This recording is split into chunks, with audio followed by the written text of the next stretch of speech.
श्रीमन्महागणाधिपतये नमः। श्रीलक्ष्मीनारायणाभ्यां नमः। श्रीसीतारामचन्द्राभ्यां नमः।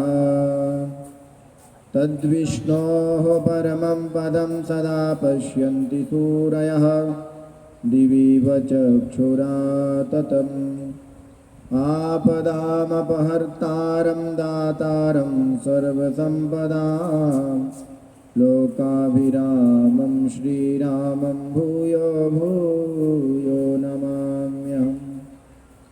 भर्जनं भवबीजानामर्जनं सुखसम्पदां तर्जनं यमदूतानां श्रीराम रामेति गर्जनम्। प्रह्लाद नारद पराशर पुण्डरीक व्यासाम्बरीश शुक शौनक भीष्मदाल्भ्यान् रुक्माङ्गदार्जुन वसिष्ठ विभीषणादीन् पुण्यानि मान् परमभागवतान् नमामि। भक्तिं मुहुः प्रवहतां त्वयि मे प्रसङ्गो भूयादनन्तमहताममलाशयानां येनाञ्जसोल्बणमुरुव्यसनं भवाब्धिं नेष्ये भवद्गुणकथामृतपानमत्तः। श्रीसीतानाथसमारम्भां रामानन्दार्यमध्यमाम् अस्मदाचार्यपर्यन्तां वन्दे श्रीगुरुपरम्पराम्। सर्वप्रथम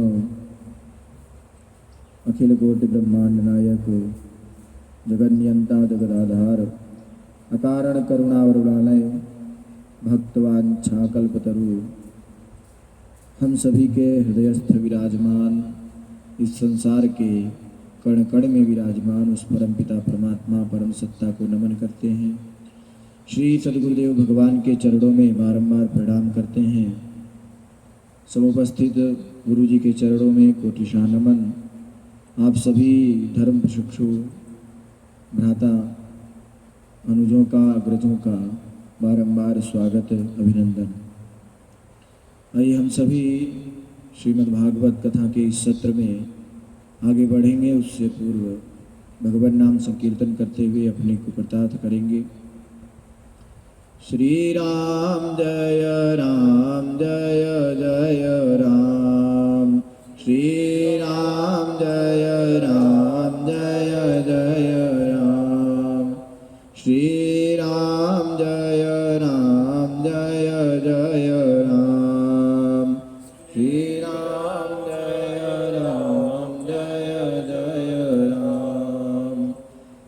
दीन दयाल बिरदो संभारी। दीन दयाल बिरदो संभारी। हरहु नाथ मम संकट भारी। मम संकट भारी। सिय राम मय सब जग जानी। सिय राम मय सब जग जानी।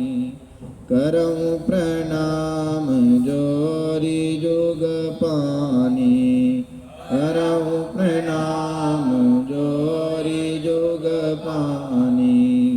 श्री राम जय जय राम। श्री राम जय जय राम। श्री राम जय जय राम। बोले श्री सीतारामचंद्र भगवान की जय। श्री कृष्ण कन्हैया लाल की जय। सद्गुरुदेव भगवान की जय। श्रीमद्भागवत महापुराण की जय। श्री शुकदेव भगवान की जय। हम सभी सनकादि और नारद जी के संवाद पर पहुँचे थे। सनकादियों ने नारद जी से प्रश्न किया कि कथम ब्रह्मन् दीन मुखा कुतश्चिंता तुरो भवान। आप ऐसे दीनता पूर्वक मुंह बना करके, मुख लटका करके कहाँ जा रहे हैं? आप क्यों व्यग्रचित्त हैं? आप उदास होकर के कहाँ जा रहे हैं? और ऐसा लग रहा है किसी सामान्य व्यक्ति का सारा धन कोई चोर चोरी चुरा करके ले गया है, चोरी करके लिए चला गया है। उस तरह आप सामान्य व्यक्ति की तरह अपना स्वभाव, अपना चित्त, अपना मुख मलिन करके जा रहे हैं। क्या आप सांसारिक व्यक्तियों की तरह, सांसारिक जीवों की तरह मोह में फंस गए हैं? तब नारद जी ने कहा कि मैं उदास हूँ, मैं व्यग्र हूँ, मैं चिंतित हूँ, परंतु मैं किसी पद प्रतिष्ठा, मैं किसी मोह ममता में नहीं फंसा हूँ। अपितु मैं जब पृथ्वी लोक पर गया, वहाँ देखा बड़ी आश्चर्यचकित करने वाली घटना घटी। एक तरुणी युवती मध्य में बैठी है, उसके आसपास में दो वृद्ध बैठे हुए हैं। मैंने जाकर के उनसे प्रश्न पूछा कि आप कौन हैं और ऐसे कैसे बैठ करके आप इतना चिंतित क्यों हैं, क्यों विलाप कर रही हैं?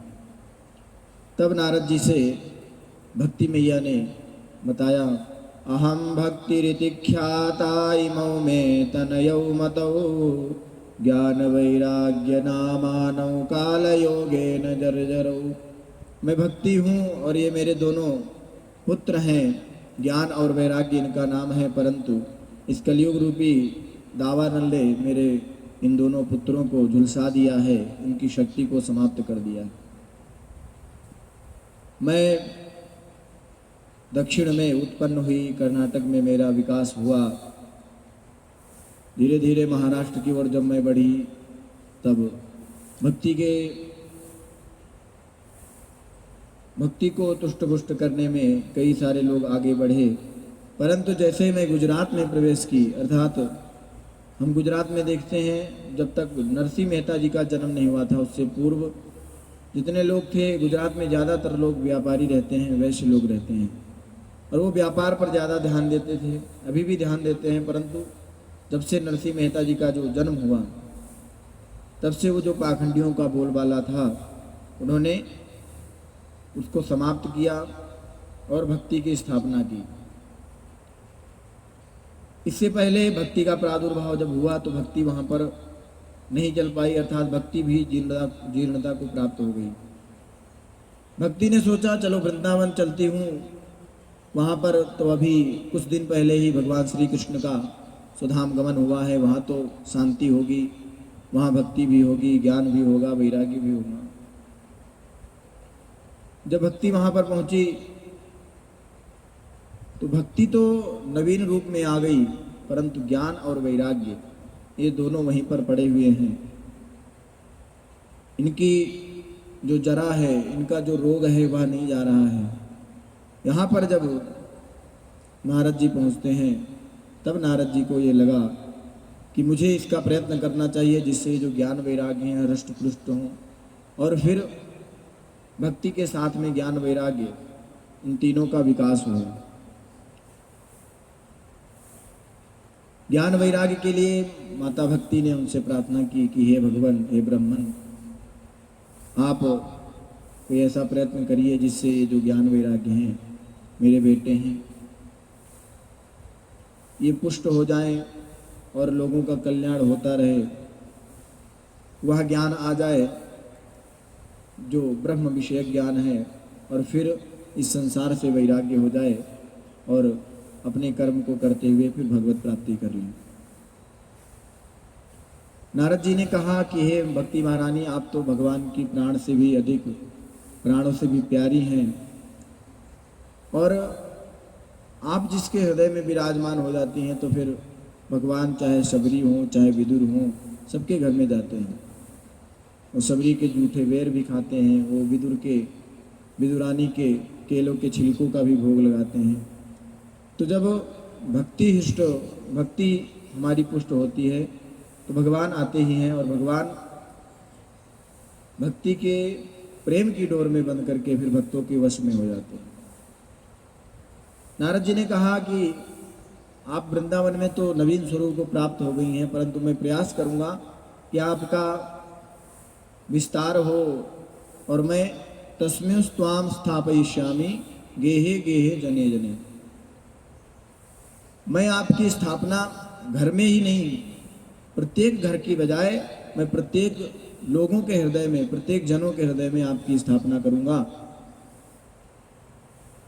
नारद जी जब ऐसी बात बोले तो भक्ति महारानी को थोड़ा ऐसा लगा कि ये जो कलिकाल है ये भक्ति को, ज्ञान को, वैराग्य को उखाड़ फेंकने में लगा हुआ है, जला देने में लगा हुआ है, और आप ये इतना बड़ा दावा कैसे कर सकते हैं कि घर घर में, जन जन में मैं भक्ति की स्थापना करूंगा। उन्होंने कहा अन्य धर्मांस तिरस्कृत्य पुरस्कृत्य महोत्सवान् तदा नाहं हरेर्दासो लोके त्वाम न प्रवर्तयेत्। उन्होंने एक सौगंध ले ली, एक संकल्प ले लिया कि यदि मैं तुम्हारी स्थापना लोगों के हृदय तक ना कर दूं तो मैं भगवान हरि का दास नहीं। ऐसी जब उन्होंने प्रार्थना, ऐसी जब संकल्प ऐसा उन्होंने किया, फिर जाकर के उन्होंने सोचा कि मैं जगाता हूँ, हो सकता है स्त्रियां हैं नहीं जगा पा रही होंगी किसी कारणवश। वहाँ पर जाकर के बोले, हाथों से सहलाया, उनको हिलाया डुलाया ज्ञान वैरागी को, उनके कानों में बोले प्रबुद्धताम प्रबुद्धताम, उठो उठो हे ज्ञान हे वैराग्य उठो। परंतु वो हिले डुले तक नहीं। धीरे धीरे उनको लगा कि ये प्राणहीन हो गए, इनके अंदर प्राण नहीं है। तो हो सकता है प्राण जा रहे हैं तो इनको अब वेद वेदांत घोषैश्च गीता पाठैर मुहुर्मुहुः, क्योंकि गीता के लिए कहा गया कि सर्वोपनिषदों गाओ, सभी उपनिषदों का सार है। पहले तो वेद सुनाए, वेदांत सुनाए, परंतु जब उससे भी नहीं हुआ, उससे भी नहीं उठे, तो गीता का पाठ किया उन्होंने। और गीता के लिए तो कहा गया या स्वयं पद्मनाभस्य मुख पद्माद विनिश्रुता। जो गीता है भगवान स्वयं पद्मनाभ, भगवान हरि के मुख से निकली हुई है। तो हो सकता है ज्ञान वैराग्य पर इसका कुछ असर पड़े। जब गीता को उनके कानों में सुनाया तो थोड़े उन्होंने आँख खोलने की कोशिश की और उठ कर के बैठने ही चले थे, फिर तुरंत बेहोश होकर के पुनः गिर गए। अब नारद जी को लगा कि इनकी मूर्छा तो जा ही नहीं रही, अब ऐसी स्थिति में क्या करना चाहिए। इसके लिए जो संतों ने कहा कि ये जो नारद का कुछ अभिमान था, ये सभी ज्ञान वैराग्य और भक्ति माता ये कभी जर्जर नहीं होते हैं। इनके लिए तो गोस्वामी तुलसीदास जी ने कहा है, महिमानि गमनेति कही कही ज्योति हूँ काल सदा, ज्योति हूँ काल एक रस रही। भक्ति की महिमा, ज्ञान की महिमा, वैराग्य की महिमा तो वेदों ने, वेदांतों ने खूब की है, और ये सदा एक रस रहते हैं। इनमें ना तो कभी बुढ़ापा आता है, ना कभी जन्म लेते हैं। इन्होंने, इनकी स्थापना जैसे ही भगवान ने की है वैसे ही रहते हैं। तो फिर ये जो जीर्णावस्था ज्ञान वैराग्य को आई, जो भक्ति माता इतना विलाप कर रही हैं, या इसीलिए कर रही थी क्योंकि नारद जी भगवान के जो इस शास्त्र की महिमा भूल चुके थे, श्रीमद् भागवत की महिमा भूल चुके थे, और फिर वो अपने ज्ञान पर इतरा रहे थे। उनको लगता था कि वेद ही बहुत कुछ है, वेदांत बहुत कुछ है इत्यादि। उनको जब अभिमान हो गया तो ये सनकादि ऋषियों द्वारा रचाया गया एक प्रकार से जो अभिनय था, उसमें नारद जी फंसे और नारद जी को लगा कि अब क्या करना चाहिए। फिर वो वहाँ पर भगवान गोविंद का स्मरण किया, और जब गोविंद का स्मरण किया तो उस समय वहाँ पर आकाशवाणी हुई, व्योमवाणी तदैवा भून्मारिषे खिद्यतामिति। हे ऋषि, उस आकाशवाणी ने कहा, हे ऋषि आप खेद मत करिए, आपने जो प्रयत्न किया है वह सफल होगा, परंतु वह तभी सफल होगा जब आप मेरी शरण में आकर के, मेरे संतों की शरण में जाकर के आप इस अपने जो संशय है, अपना जो यह विषय है रखेंगे तो इसका निवारण जरूर होगा। बहुत लोग अब ये कह देते हैं कि नारद जी ने स्मरण किया और तुरंत आकाशवाणी कैसे हो गई, हम लोग तो इतना अनुष्ठान करते रहते हैं, इतने अनुष्ठानों के माध्यम से, यज्ञ के माध्यम से भगवान को बुलाते हैं, परंतु भगवान हमारे सामने आते नहीं हैं, ना तो कोई आकाशवाणी होती है। तो एक संत ने लिखा, खुदा मंजूर करता है दुआ जब दिल से होती है। खुदा या भगवान तभी मंजूर करता है हमारी पुकार को जब हमारी प्रार्थना दिल से होती है, हृदय से होती है, भक्ति भाव से परिपूर्ण होती है, तो फिर भगवान सुनते हैं। और जो भज सेवायाम से जो भक्ति बनी, उसका भी यही अर्थ है कि हमारे अंदर समर्पण भाव होना चाहिए, हमारे अंदर सेवा भाव होना चाहिए। और हम ये सोचते हैं कि भगवान हमारा गुलाम है, हम बुलाएंगे तो आएगा, तो जब हमारे अंदर अहंकार आ जाता है फिर भगवान नहीं आते। इसीलिए नारद जी ने वहाँ पर बहुत दुखी होकर के गोविंदम स्मारयामास, गोविंद भगवान का स्मरण किया, तब फिर वह आकाशवाणी के माध्यम से उन्होंने बताया, उद्यमः सफलस्तेयं भविष्यति न संशयः।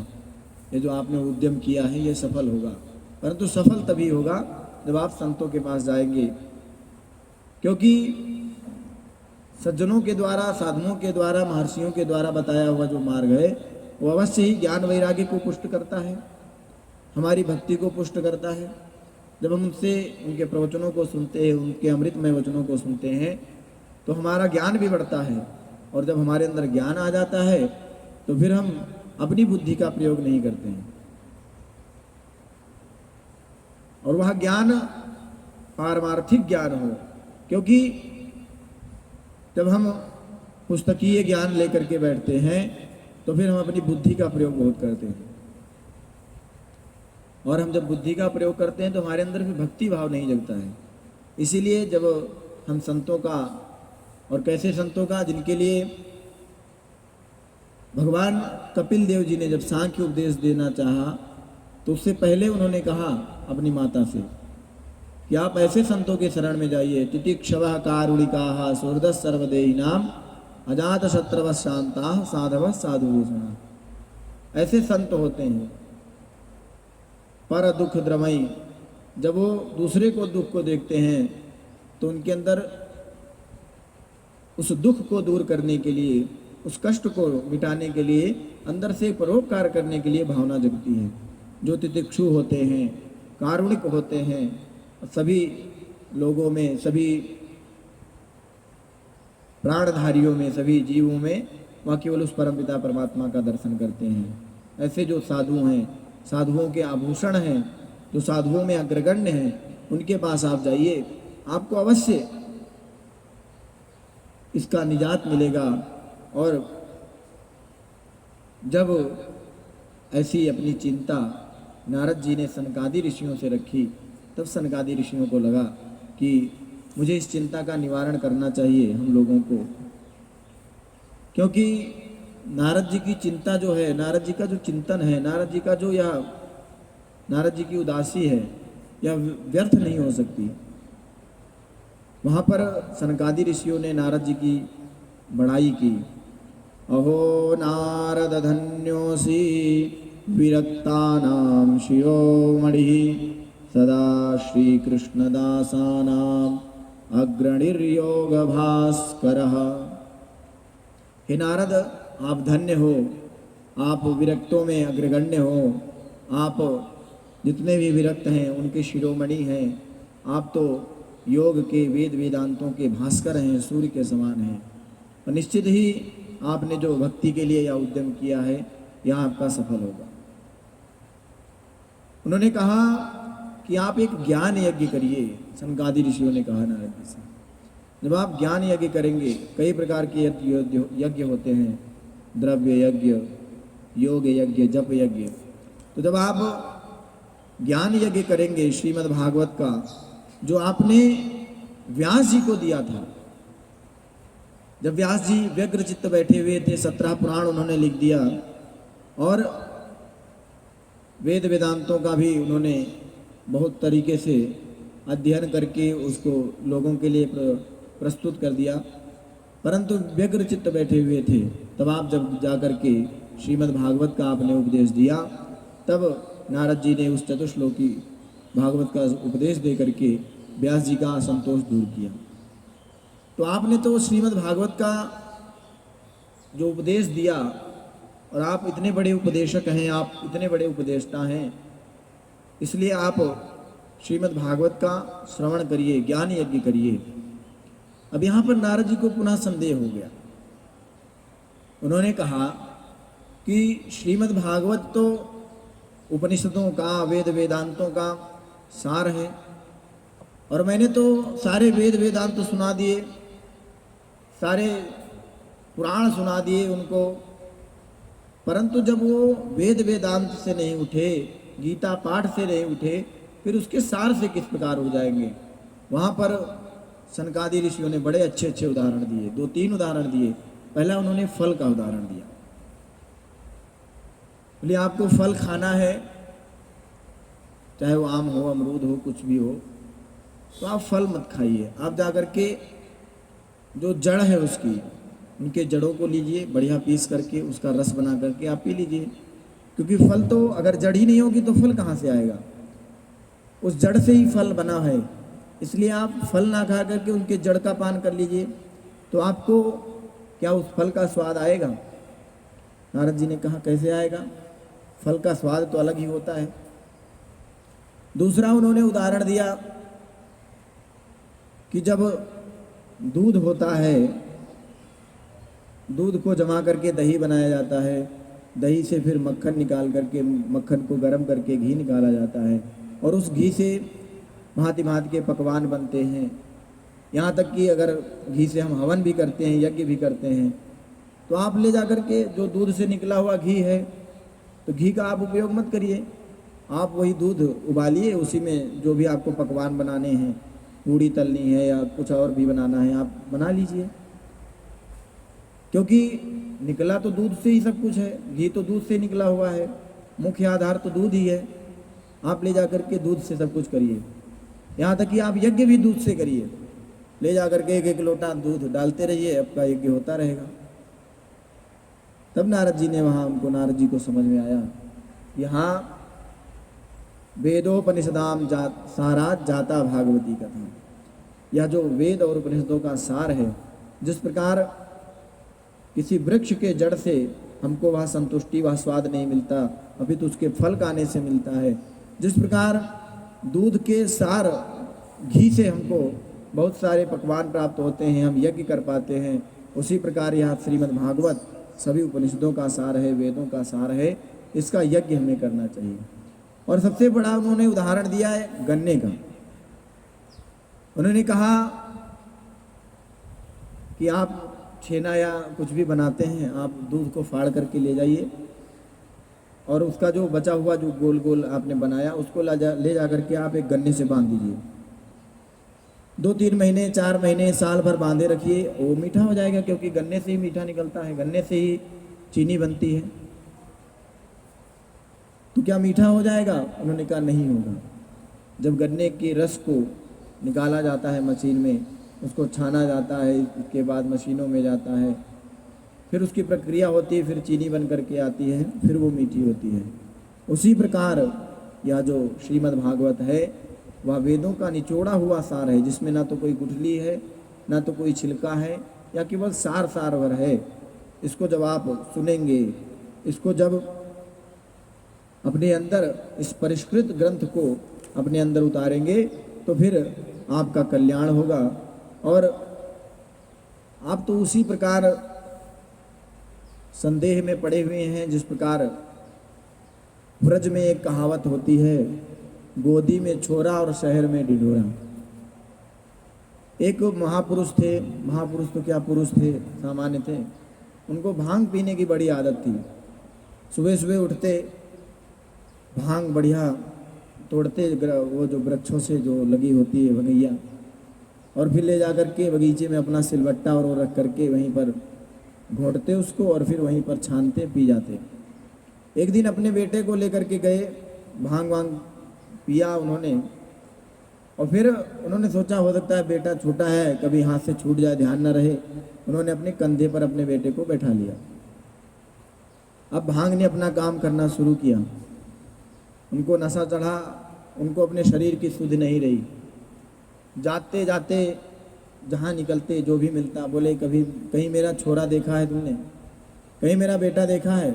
लोगों को लगा कि हो सकता है कि कोई दूसरे बेटे की बात कर रहे हो, क्योंकि किसी के कंधे पर यदि कोई भार हो और वह ना पता लगे, ऐसा कैसे हो सकता है। उन्होंने सोचा कोई दूसरे बेटे की बात पूछ रहे होंगे लोगों ने कहा मैंने नहीं देखा, हम लोगों ने नहीं देखा। वो पूछते जा रहे हैं, पूछते पूछते घर पहुंच गए। उन्होंने सोचा घर में बैठा होगा, और चौखट से जैसे ही चढ़े और वो बेचारा बैठा हुआ था, ऊपर जा कर के लड़ा खटाक से। अब वो रोने लगा। उन्होंने कहा कि तू ऊपर ही बैठा है। अब मैंने तो सारे मथुरा में पूछ लिया, सारे ब्रज में पूछ लिया, लेकिन तू मिला नहीं। तो इसी प्रकार गोदी में छोरा शहर में ढिंढोरा, अर्थात नारद जी को श्रीमद् भागवत का ज्ञान था, परंतु वो वेद वेदांत लेकर के बैठे हुए थे और वो चिल्लाते जा रहे थे क्या करें, बहुत व्यग्रचित्त होकर के रो रहे थे, परेशान थे। तो यह सब ज्ञान उन्होंने सनकादि ऋषियों ने नारद जी को कराया। अब नारद जी श्रोता बनने को तैयार हैं, सनकादि ऋषि श्रोता बनने को तैयार हैं। ये सारी चर्चाएं जो थी वो बद्री विशाल में हो रही थी। एक दातु विशालायाम चत्वार ऋषयो मलाम। सनकादि ऋषि और नारद जी का जो संवाद हुआ वो बद्रिका आश्रम में हुआ। अब अगर वो चाहते तो वहीं पर बैठ करके अपनी कथा को प्रारंभ कर देते, परंतु बद्रिका आश्रम बहुत ऊंचे पर है, पहाड़ों पर है, वहाँ पर ठंड भी होती है। उन्होंने सोचा यहाँ पर कोई आ भी नहीं पाएगा, हम चारों पांचों लोग बैठे रहेंगे, कथा करते रहेंगे, फिर क्या मतलब रहेगा। हम ऐसा करते हैं, हम थोड़ा नीचे चल देते हैं और फिर नीचे वाले थोड़ा ऊपर आ जाएंगे, बीच में कथा कर लेंगे। सनकादि ऋषि और नारद जी बद्री विशाल से नीचे आ गए हरिद्वार की ओर, और जो और लोग थे वो बताते आ गए। वहाँ पर ना तो कोई पोस्टर छपा ना कुछ छपा, परंतु जो नारद जी थे उन्होंने सारे आसपास में ऋषियों से चर्चाएं कर दी कि श्रीमद् भागवत कथा होने वाली है, अमृत वह ज्ञान यज्ञ होने वाला है, आप लोग आइए और श्रवण करिए। गंगा द्वार समीपे तो तटमानंद नामकम। आनंद नाम का एक तट था गंगा द्वार हरिद्वार में, वहाँ पर आए। आनंद नाम का सुंदर तट है, बढ़िया गंगा जी बह रही हैं, वहाँ बालुका बढ़िया बिछी हुई है। हर जगह हल्ला हो गया, ब्रह्मलोके भूरलोके देवलोके तथैवच। ब्रह्मलोक में, सत्यलोक में, देवलोक में, पृथ्वी लोक पर। उन्होंने सोचा हरिद्वार जैसा स्थान, कल कल प्रवाहित कर रहने वाली, पवित्र करने वाली माता गंगा का तट, सनकादि ऋषियों जैसे वक्ता, नारद जी जैसे श्रोता, ऐसा संयोग कभी नहीं मिलेगा। इसलिए सभी अपना कार्य छोड़ करके वहाँ पर आ गए। और उस कथा का एक ही लक्ष्य था जो उन्होंने भक्ति महारानी को उपदेश दिया था। भक्ति महारानी से संकल्प लिया था, तस्मिन् त्वां स्थापयिष्यामि गेहे गेहे जने जने। इसलिए उन्होंने ये सारी चर्चाएं सभी जगह फैला दी। और बढ़िया तट है, वहाँ पर गंगा जी बह रही हैं, वृक्ष लगे हुए हैं, हरे भरे, हरियाली फैली हुई है। कथा प्रारंभ होने वाली थी। वहीं पर लोगों को एक भय था कि जंगली क्षेत्र है, यहाँ पर अगर कोई जंगली जानवर आ गया तो फिर हम लोगों को तो बचना मुश्किल हो जाएगा। परंतु हमारे ऋषि मुनियों ने अपनी जो अहिंसा थी उसको सिद्ध कर रखा था। नाना ऋषि गणैर्जुष्टम देव सिद्ध निषेवितम। जो अहिंसा थी, वहाँ पर सभी देवता, सभी ऋषि एकत्रित हुए और अहिंसा प्रतिष्ठित ऋषिगणों का जो समूह था वहाँ पर आए। और उनके लिए कहा गया यत् समीपस्थ देव जीवानाम वैरम चेतसि न स्थितम। ऋषि मुनि जिन्होंने अहिंसा पर विजय प्राप्त कर ली थी, जो अहिंसा को सब कुछ मानते थे, उनके समीप में यदि कोई सिंह भी आ जाता था तो वो बैठ जाता था, कोई बकरी भी, कोई छोटा जानवर भी आ जाता तो बैठ जाता था। सिंह और अजा, सिंह और बकरी एक घाट पे पानी पीते थे।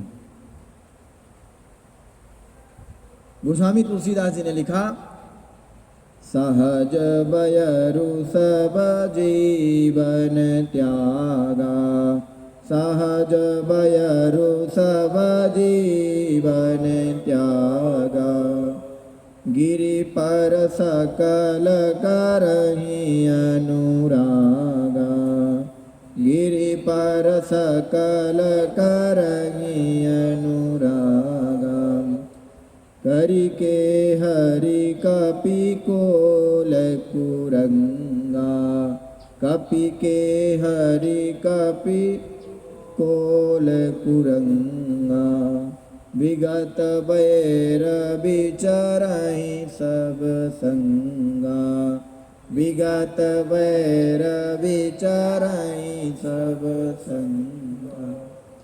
जहाँ पर ऐसे ऋषि मुनि रहते थे वहाँ पर करी अर्थात हाथी, केहरी अर्थात सिंह, कपि अर्थात बंदर इत्यादि जितने भी हिरण इत्यादि सब एक जगह रहते थे। और यहाँ तक कि लिखा कि जितने भी जीव जंतु थे वो भी आकर के वहाँ कथा श्रवण कर रहे हैं। एक संत की चर्चा की पूज्य स्वामी राजेंद्र दास जी ने, एक बाबा जी थे, उनका जो उनकी कुटिया बनी हुई थी वह जंगल में बनी हुई थी। एक बकरी या शायद हिरण था, वो पानी पीने आया, वो बाबा बैठ करके सब कुछ देख रहे हैं। जैसे ही उस सिंह ने अपना पंजा उस हिरण पर, उस बकरी पर रखा तो पीछे से बाबा ने कहा, अरे हे सिंह, ये तो तेरी प्रजा है। और उस सिंह ने तुरंत अपना जो हाथ था, अपना जो पंजा था वो हटा लिया। और आप लोग देखते हैं कई बार तो बिल्ली के बच्चे भी जो शुनी है उसके दूध स्तन का पान करते हैं। तो यह सब तभी संभव होता है जो ऐसे संतों का प्रभाव होता है, ऐसे अहिंसा सेवित संत होते हैं।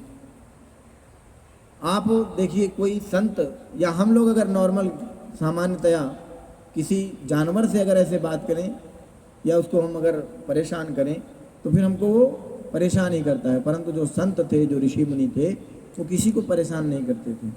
उन्होंने सिंह को आदेश दिया कि ये तुम्हारी प्रजा हैं। तब उन्होंने, वह जो सिंह था उसने अपना पंजा हटा लिया। अब कथा श्रवण के लिए जितने भगवत परायण महानुभाव थे, महापुरुष थे, सब आने लगे। धावन्तोऽप्याययुः सर्वे प्रथमं ये च वैष्णवाः। जो वैष्णव थे, जो भगवत नाम पसंद करते थे, जो जानते थे कि भगवान नाम में ही सब कुछ है, भगवान की कथा में ही सब कुछ है, वो दौड़ करके आ गए और भगवान की कथा सुनने के लिए आने लगे। यहाँ तक कि जो विश्वामित्र आदि ऋषि थे, जिनके लिए रामचरितमानस में तुलसीदास जी ने लिखा, कहत कथा इतिहास पुरानी, रुचिर रजनी जुग जाम सिरानी। जाने कितने युग हो गए, जाने कितने कल्प हो गए, परंतु वो अपनी जो इतिहास थी, वो कथा थी, उसको कहना नहीं छोड़ा। ऐसे जो विश्वामित्र आदि ऋषि थे, भृगुर वशिष्ठस्य वनश्च गौतमो मेधातिथिर्देवल देवरातौ रामस्तथा गाधिसुतश्च शाकलो मृकंडुपुत्रात् त्रिज पिप्पलादा। जितने ऋषि थे, जितने महर्षि थे, भृगु, वशिष्ठ, च्यवन, गौतम, अत्रि, अत्रि के पुत्र, मेधा, अतिथि, देवल, देवरात, सभी आकर के कथा सुनने आ गए। और तो और वेद वेदांत मूर्तिमान होकर के मूर्तिमंत स्वरूप में आकर के बैठ गए और श्रीमद् भागवत कथा को श्रवण करने के लिए विराजे वहां पर। और वहीं पर सारे तीर्थ हैं जहाँ पर श्रीमद् भगवत कथा, श्रीमद् भागवत कथा होती है। और जो श्रीमद् भागवत कथा का श्रवण करता है उसके लिए कहा, यस्य श्रवण मात्रेण मुक्ति करतले स्थिता। परंतु जो संत होते हैं, जो महंत होते हैं, जो महर्षि होते हैं, जो महान आत्मा होते हैं, वो मुक्ति की चाह नहीं करते। वो क्या करते हैं? सदा सेव्या श्रीमद्भागवती कथा यस्य श्रवण मात्रेण हरिश्चित्तम समाश्रयेत। वो केवल इसलिए कथा सुनते हैं कि भगवान हरि उनके चित्त में आकर के बैठ जाएं, भगवान हरि आकर के उनकी भक्ति जो है आकर के उनके चित्त में बैठ जाए। इसलिए एकमात्र जो साधन है वह वही है कि सदा सेव्या श्रीमद् भागवती कथा, श्रीमद् भागवत कथा का स्मरण, श्रीमद् भागवत कथा का श्रवण, श्रीमद् भागवत जो भी जन है उनका संसर्ग हमको करना चाहिए। क्योंकि जब तक हम श्रीमद् भागवत का या भगवान के भक्तों का जब तक संग नहीं करते, संसर्ग नहीं करते, तब तक यावत् कर्णगता नास्ति सुख शास्त्र कथा क्षणम तावत् संसार चक्रेस्मिन् भ्रमते ज्ञानतः पुमान। जो मनुष्य है वह तब तक इस संसार में घूमता रहता है, पुनरपि जननम पुनरपि मरणम पुनरपि जननी जठरे शयनम, यह उसका बार बार चलता रहता है। यावत् कर्णगता नास्ति सुख शास्त्र कथा क्षणम। यदि श्रीमद् भागवत का, श्री राम कथा का, श्री हरि कथा का, श्री कृष्ण कथा का एक शब्द भी हमारे कर्णपुटों में नहीं गया तो फिर हम ऐसे ही भटकते रहते हैं। हम सभी बहुत सौभाग्यशाली हैं, इतना सुंदर सत्र मिला हम सभी को। चलते हैं हम सभी श्रीमद् भागवत के उस द्वितीय अध्याय की ओर जहाँ पर धुंधकारी चरित प्रारंभ होता है। और इस कथा को सुनने के लिए कहा गया, जीवन मुक्त ब्रह्म पर चरित सुनहि तजि ध्यान, जे हरि कथा न करहि रति तिनके ही अपाषाण।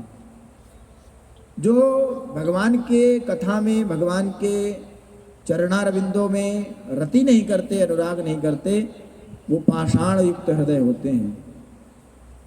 उनके हृदय में पाषाण है, अर्थात उनका हृदय ही पाषाण है। ना तो वो धर्म जानते हैं, ना तो वो दया जानते हैं, ना तो उनके अंदर सत्य आ सकता है। इसीलिए जो जीवन मुक्त लोग हैं, जो परब्रह्म को जानने वाले लोग हैं, जो साधक हैं, जो सिद्ध लोग हैं, वो भी ध्यान त्यज करके, ध्यान का त्याग करके इस श्रीमद् भागवत कथा को, श्री हरि कथा को श्रवण करने के लिए आते हैं, सत्संग की चर्चा करने के लिए आते हैं।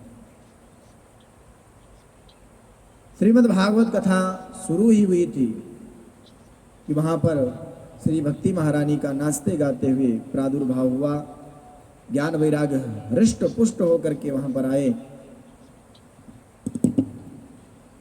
आश्चर्यमेकं समभूत् तदानीं तदुच्यते संसृणु सौनकत्वं, भक्तिः सुतौ तौ तरुणौ गृहीत्वा प्रेमैकरूपा सहसा विरासीत्। श्रीकृष्ण गोविंद हरे मुरारे नाथेति नामानि मुहुर्वदन्ति। कीर्तन करते हुए आ रहे हैं, श्री कृष्ण गोविंद हरे मुरारे, हे नाथ नारायण वासुदेव, ऐसा कीर्तन करते हुए आ रहे हैं। और कीर्तन करते करते वो जब वहाँ पर भक्ति महारानी अपने पुत्रों के साथ ज्ञान वैराग्य के साथ पहुँची तो लोगों को लगा कि ये तो कहाँ से पगली आ गई, कहाँ से औरत आ गई, हम कथा सुनने बैठे हैं और ये नाचते गाते आ गई, हमारी कथा में विघ्न कर रही है। परंतु वहाँ आश्चर्य, सनकादि ऋषियों ने सभी ऋषि महर्षियों को समझाया और बताया कि ऐसी यह भक्ति है जिसके लिए कहा गया, बार बार वर मांगहूँ हरषि देव श्रीरंग, पद सरोज अनपायनी भगति सदा सत्संग। शंकर जी महादेव जो इतने बड़े भक्त हैं, जो इतने बड़े सिद्ध हैं, वो भी भगवान से हाथ जोड़ करके क्या कहते हैं, बार बार वर मांगहूँ। हे प्रभु, हे श्रीरंग, हे प्रभु श्री राम, हम यही कामना करते हैं, आपसे यही वर मांगते हैं। क्या? बोले पद सरोज अनपायनी भगति सदा सत्संग। वहाँ अनपायनी भक्ति, वहाँ निरंतर बढ़ने वाली भक्ति आपके चरण कमलों की हमें मिल जाए, बस वही हमारे लिए सत्संग होगी। और वह भक्ति तो भगवान के प्राणों से प्रिय है।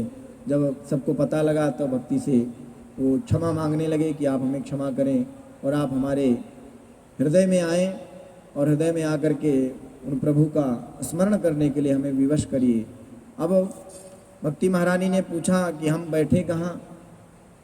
तब सनकादि ऋषियों ने कहा, भक्तेषु गोविंद स्वरूप कर्त्री प्रेमैक धर्त्री भवरोग हंत्री सात्वंच तिष्ठस्व सुधैर्य संश्रया निरंतरम वैष्णवमानसानि। भक्तों को आप गोविंद का सारूप्य प्रदान करने वाली हैं, आप प्रेम स्वरूपा हैं, आप भक्तों के आर्त को हरने वाली हैं, भक्तों के भवरोग को काटने वाली हैं। इसीलिए जो भक्तों के हृदय में, जिन भक्तों के हृदय में, जिन वैष्णवों के हृदय में भगवान के लिए थोड़ी सी भी जगह है, जो भगवान के नाम का स्मरण करते हैं, आप उनके हृदय में विराजमान हो जाइए। और फिर जहाँ पर आप जाएंगी तो वहाँ पर आपके पुत्र तो स्वतः ही पहुँच जाएंगे। इसलिए आप उन वैष्णवों के हृदय में आप अपना आसन लगाएं, यही भगवान का स्थान है। और जहाँ पर भक्ति महारानी रहती हैं वहीं पर भगवान भी आते हैं। इस प्रकार भगवान भी वहीं विश्राम करते हैं, क्योंकि भगवान भी थक जाते हैं। गोस्वामी तुलसीदास जी ने कहा उत्तरकांड में, हरन सकल श्रम प्रभु श्रम पाई गए जहाँ शीतल अमराई। वहाँ जहाँ पर जाते हैं, जहाँ पर वह भक्ति रूपी वहाँ शीतल गंगा बह रही होती है, जहाँ पर भगवान नाम संकीर्तन होता रहता है, भगवान के प्रति वहाँ निरंतर गुणगान चलता रहता है, वहाँ पर भगवान जाकर के रहते हैं। और भक्ति महारानी को बताया कि वचन कर्म मन मोर गति भजन करई निष्काम तिनके हृदय कमल महु करऊं सदा विश्राम। ये श्री राम जी अरण्य कांड में बताते हैं कि आप ऐसी जगह पर रहिए भक्ति कि वचन कर्म मन मोरी, जो मन वाणी कर्म से, तन मन धन से, सब प्रकार से मेरे हैं। और जो निष्काम भजन करते हैं तिनके हृदय कमल में, उनके हृदय कमल में जाकर के आप निवास करिए। और जो मनसा वाचा कर्मणा सर्वतो भावेन अनन्य भावेन, केवल मेरा ही निरंतर भजन करते रहते हैं। और उनको ये पता है कि सब कुछ मिल जाएगा, परंतु वो निष्काम भाव से भजन करते हैं। इसीलिए आप जाकर के वहाँ पर रहिए और वैष्णवों के हृदय में रह करके आप भक्ति महारानी, उनके पवित्र हृदय को और पवित्र कीजिए, भगवान का उनको स्मरण कराइए, भगवान का आश्रय दिलवाइए। आगे जो कथा हुई और कथा जहाँ से प्रारंभ होगी दूसरे अध्याय में, हम सभी आगे की चर्चा में सुनेंगे। आइए दो बार भगवान नाम संकीर्तन करते हुए आज के सत्य को विराम देंगे। श्री कृष्ण गोविंद हरे मुरारे, हे नाथ नारायण वासुदेव। श्री कृष्ण हरे मुरारे, हे नाथ नारायण वासुदेव। हे नाथ नारायण वासुदेव, हे नाथ नारायण वासुदेव। हे नाथ नारायण वासुदेव, हे नाथ नारायण वासुदेव। श्री कृष्ण गोविंद हरे मुरारे, हे नाथ नारायण वासुदेव। हे नाथ नारायण वासुदेव। बोले कृष्ण कन्हैया लाल की जय। श्रीमद्भागवत महापुराण की जय। सद्गुरुदेव भगवान की जय।